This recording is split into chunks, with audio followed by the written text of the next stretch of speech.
let's get into it. Roughly 20 to 40 years ago, over millions of people immigrated to America in search of a better life for themselves and for their future generations. This was partly driven by the Refugee Act of 1980 and the Diversity Visa Program of 1990. Well, 20 to 30 years later, the children of these immigrants are now adults. Many of these new adults share similar experiences of growing up in America, being children of immigrants. I'm your host, Roslyn, and in this podcast, you will hear from eclectic first and second generation Americans share their stories and real-life experiences as children of immigrants. In this episode, I will be reflecting back on my early experiences with my ethnic identity and coming to terms with my West African roots. Currently, I'm a grad student studying occupational therapy, and apart from that, I believe in the power of true storytelling, and I hold a deep interest in people and in their stories. So, here's a bit of mine. I was born to parents who immigrated to the US from Côte d'Ivoire or Ivory Coast in West Africa over 20 years ago. So, fun fact, I'm my parents' first child to be born in America, following my older sister and my 3 younger siblings who were also born in America. So looking back, being the first child of theirs to be born in the US, I didn't feel many pressures to be a quote-unquote American. I think mostly because my parents were still navigating what that meant back then. So naturally, my parents and my siblings were becoming more Americanized, if you will, as the years went on. Americanized, what is that word? Americanize is a verb defined as to make American in character or nationality. This is a word I heard in my youth, probably around 8 to 10 years old, and I actually resented this word. I had a weird feeling about it, and I was a little bothered by this word. I think mostly because it was used in a context that emphasized just how different my family was from other Americans and other American families. So, here's some background on this story. My mother owns her own hair braiding business. She's a hairdresser. She does African braiding, weaves, crochet, all of that. So definitely hit her up for an appointment. And the bulk of her clients were Black women coming from all over. Like, we had Black Americans, Africans, Islanders, mixed races, the list goes on. Basically, I had many aunties from all over the world. But this word, Americanized, was a term used by one of her American clients who came from the South, one of the southern states in America. I'm not exactly sure what my mom said or did, but the client felt that it was an American thing to do, or to say. And she was like, "Oh, you're becoming Americanized now." And they laughed because it was a light joke. And I think the reason why I resented hearing that was because it just made me feel like my family stood out and that we needed to assimilate to be American and that we were like so African and out of place. I felt that the way we lived and did things were not American. It made me feel almost wrong that my parents were foreigners. Despite my negative feelings toward this word, this client did share with my mom a bomb recipe for baked mac and cheese that I really appreciate her for, and just having that soul food because she was from the South, so it was some Black baked mac and cheese. It was really good, and I do appreciate her for that, and I don't have any bad feelings toward her for using the word. It was just the word itself really emphasized, like, wow, your family, and it's true. You have to become Americanized, or I feel naturally as immigrants and even children of immigrants, you become Americanized the more you're in a country and the more you dive in and share the culture, especially if you're planning on living in a place long term. But I think it was just my desire to want to be Americanized and to fit in without it being said or mentioned or highlighted that it's like you guys are doing a great job with this whole American thing despite coming from, West Africa. So I think that's why I felt the way I did towards hearing the use of that word in that way. Even though there was really nothing wrong with it. It was just, yeah, you are becoming Americanized. Great job. And I don't think it's makes you feel less, or maybe that's how I felt at the time. But I just thought I didn't want to feel out of place. I just thought I wanted to blend in without being a sore thumb. I don't want to stick out and stand out in that way where it has to be said that you're becoming Americanized, you're fitting in well with this culture, you're doing a great job blending in. I mean, I guess I didn't want to hear that, because then it's like, oh, at one point you weren't, but now you are. So, great job.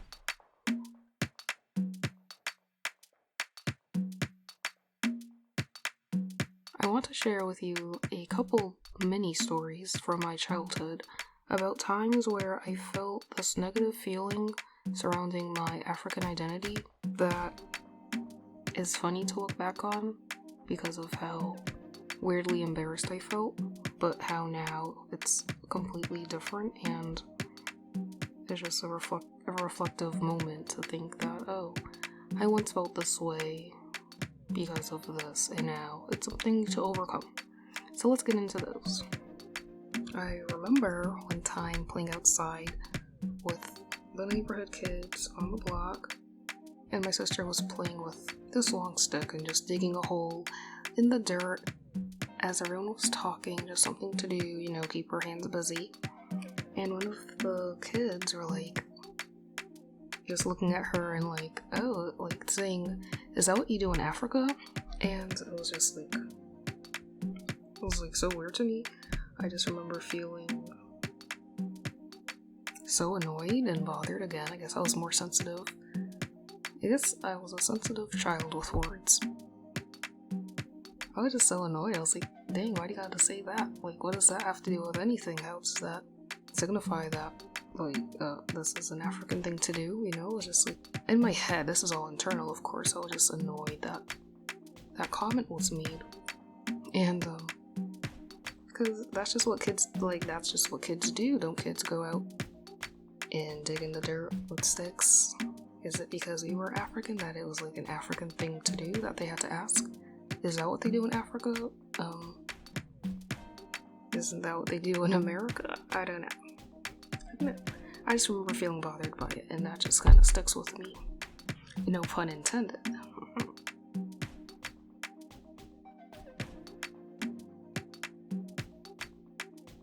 So my mother has lots of these African outfits and dresses, lots of these beautiful dresses and outfits that are made of pine, which is like not the tree pine, not that, but it's spelled Pagne, or also known as like African wax fabric prints. They're just amazing. But here I go back to like my embarrassment with it. So she would wear them to church because it's, always classy. And after church, we would go grocery shopping. So, straight from church, she's in this beautiful outfit and she looks great. And I'm just walking around with her and I'm not wearing anything like what she has on. And I just remember feeling embarrassed walking around with her in this outfit and her pine, and she looked beautiful, she's stunning, but in my head I'm like we stand out so much, we're so out of place, no one else is wearing anything like this, and everyone's turning their heads, and she's even getting compliments, and even then I'm like, of course, like people are noticing this, like I just wanted to not stand out, I guess. And I felt more out of place. And it's just so, to think about, is so embarrassing that I felt that. And the funny thing is, the irony is that, for my graduation, I was planning to have a dress made out of the same material to have it like handmade, because I wanted to stand out and represent, that culture. that identity that I have, because it is a beautiful piece of the culture, and I, like, back in my childhood, that these experiences were back in childhood, and as an adult, it's a lot different. It's more, you want it more, you want to own it. So yeah, that's part of this.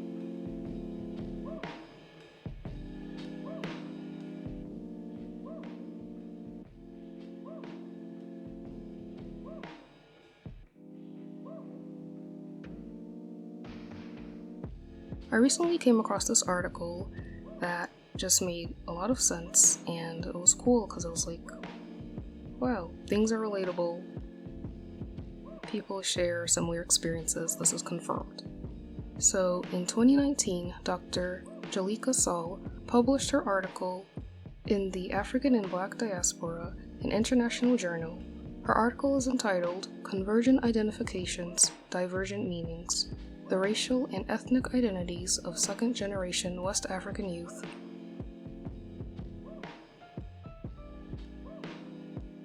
And in her article, I want to highlight the basis of it, sharing two quotes. The first one being, African immigrant youth also encounter anti-African sentiments that increases the likelihood of distancing from African identities in childhood. So these anti-African attitudes form a distance for African youth from their African identity. The second quote shares a similar message, stating, anti-African sentiments led to distancing from African identities in childhood, but in high school, there's a destigmatization of African identities. These quotes really resonate with me and leads me to the following stories that I'm about to share with you.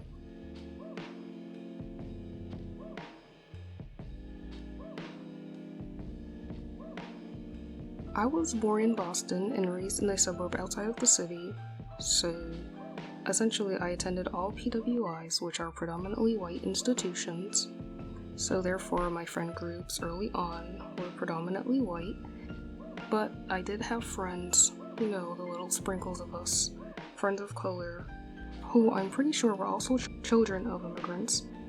I befriended them more closely than I did with the children who were not of color.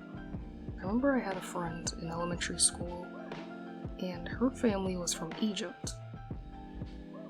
I guess at some point I learned that Egypt was a country in Africa, and I thought that it was so cool that she's African, I'm African, but we look different, but we have the same roots, we have the same common denominator with us being from Africa.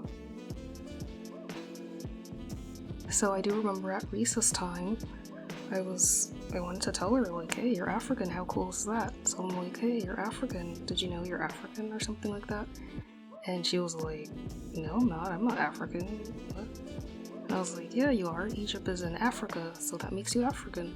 And she was like, no, I'm not African, I'm not. She's denying it, she's like not having it. She's adamantly denying it, she's like rejecting that idea, that thought. She's not African whatsoever. And she just wasn't having it. And I was so confused because I was like, isn't this a true fact though? But I remember going home that day from school and I was telling my mom, like, hey, I told my friend that she's African, but she said she's not, isn't she African? And I was like, yeah, she's African, like, why would she not? Why would she deny that? And I guess I never gave it any more thought. Well, definitely, like, at the time, I didn't give it any more thought. I was just like, okay, she doesn't want to be African. Okay, she's Egyptian. So more recently, during the past few months, I befriended a woman who is from Egypt. She immigrated to the States from Egypt. So at one point during our exchanges, I did ask her if Egyptians consider themselves Africans. Now, I'm not in elementary school anymore, and this Egyptian woman is older than me, and I just wanted to hear the perspective from, an older Egyptian person. She said, of course Egyptians are Africans. You can't deny that you're African. And I was like, yeah, I know, right? Because you're part of the continent. But I have to keep in mind that, these are two different people with two different experiences, two different perspectives. And the biggest thing is that these two instances occurred at two different points in time. So with my friend in elementary school, that must have been about 10 years ago, and this is the present, and I'm sure she accepts the fact that she is African. I'm sure she claims those rights, I guess. She claims her African side, and she owns that Egypt is in Africa. That's something you can't deny, and that would make her African. But I do feel there's a line with Sub-Saharan Africans and North Africans that I know about, and that may have played a big role in maybe her influences and her choice to say that she's not African at the time. But yeah, 10 years later, things are different, and I'm sure many people are coming to terms with and accepting their African heritage.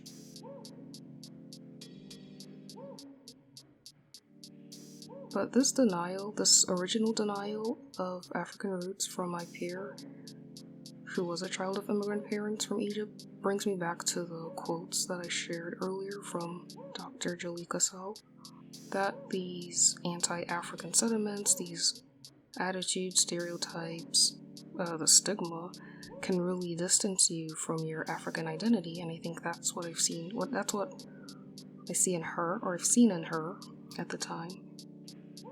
And I also had a similar experience of this myself. The stigma attached to Africa and Africans also played a major role in navigating my own ethnic identity at an early age.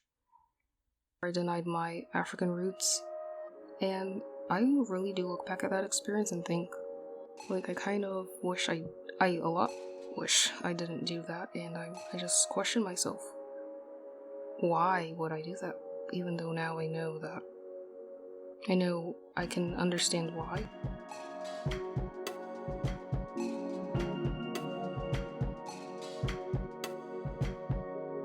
I guess I wasn't super distant in my African identity, not until middle school, and this is the story on that.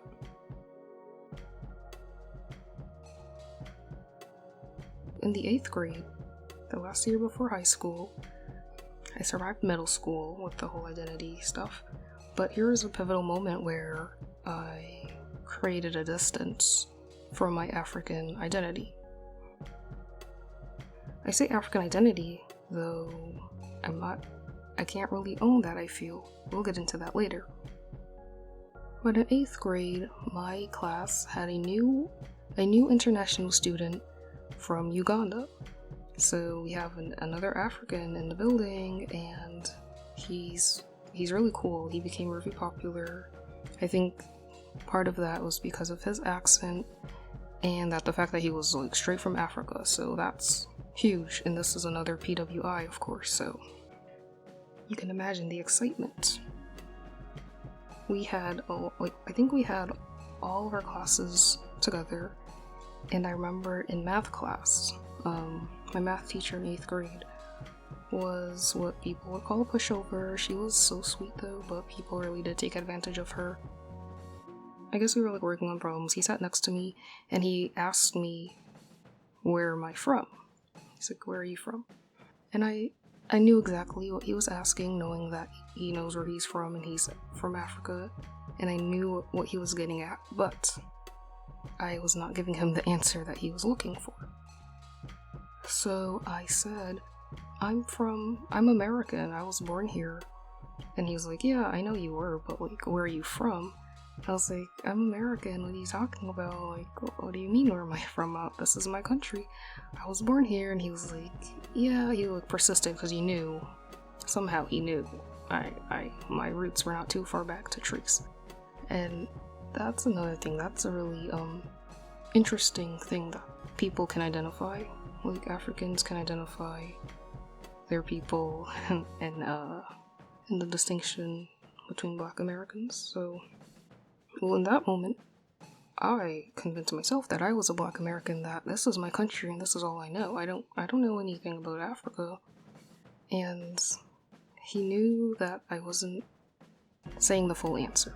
He knew I was American, he knew I was born here, but he knew my family was not. And I don't know how he knew that, but somehow they know. Africans know.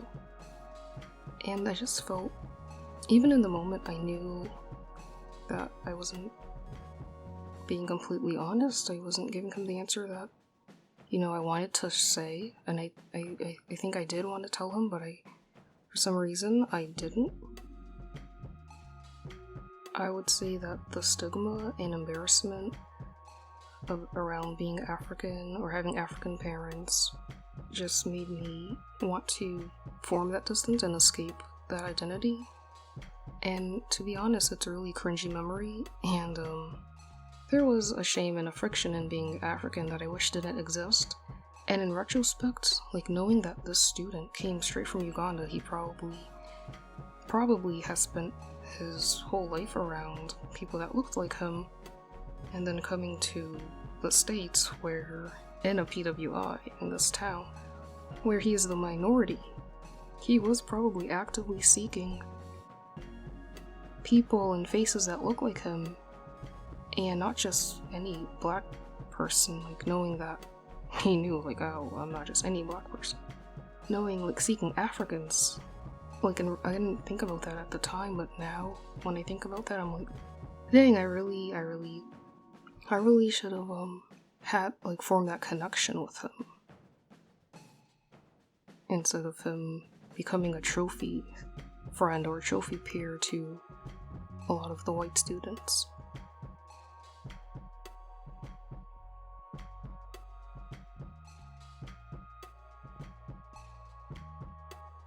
But yeah, that is the distance, that space between the African identity within me and the American culture around me.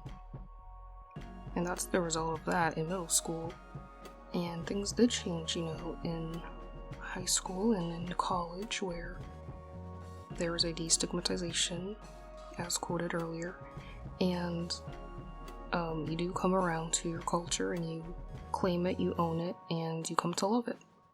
And you want to be proud of it, and you want to have that difference, and you do want to stand out when you realize that everyone is the same. Or everyone, at least in my case, in my town, in my PWIs, everybody was kind of the same type of person.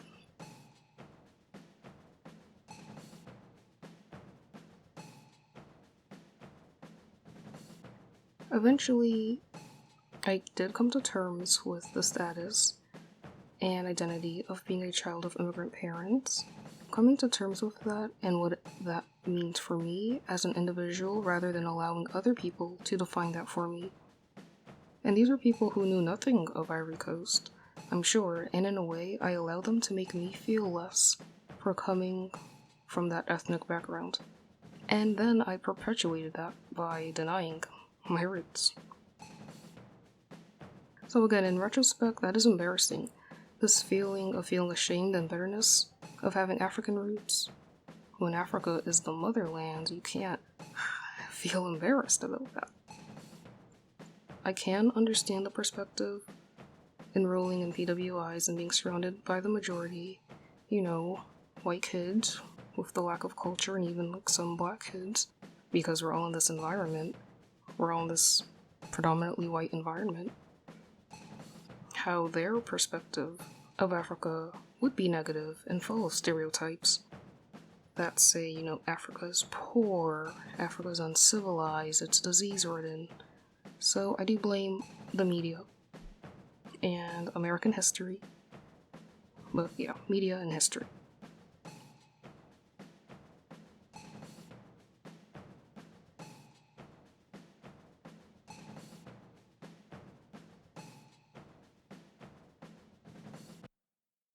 So I'm definitely at a point where I've claimed this identity without distancing.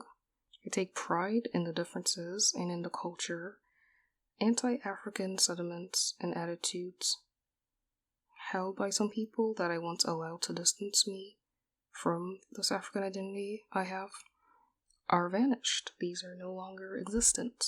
These are no longer an influence. But being a first or second generation American, depending on who you ask, the terms first and second they vary. It can be different, I use them both to say the same thing.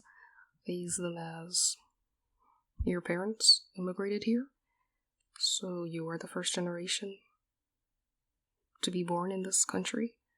Or some people think that a first generation, this might be even the textbook term, becoming a citizen, the first generation to become a citizen. So I see both sides, but I use both terms, and the overarching term is a child of an immigrant. And this is a kin of us, this is a whole family. It leaves us in an odd position, but we can all relate across cultures. This is a cross-culture experience, and this is a kin. So here's my question. Do you also feel that you are too American to claim your family's heritage? Or that sometimes you're too much of your family's origin to be American? In my case, I may feel too American or too black to be African. In other cases, I may be too African to be American or black. This is a continuous duality that is part of the kin of being a child of an immigrant, and has its ups and its downs, and I think that when you come to identify that for yourself and you live in it, there's a flourishing that goes on and an ownership, and you walk in confidence, and labels do not always define a person. Yeah. In the next episodes, you will hear similar stories around identity, and I think that you have to cross that bridge, that middle school bridge, to get to comfort and confidence in identity in adulthood. And there's many more bridges to cross, but yes, so please stay tuned for the next episodes. Thank you for listening. Welcome to the Americanized podcast.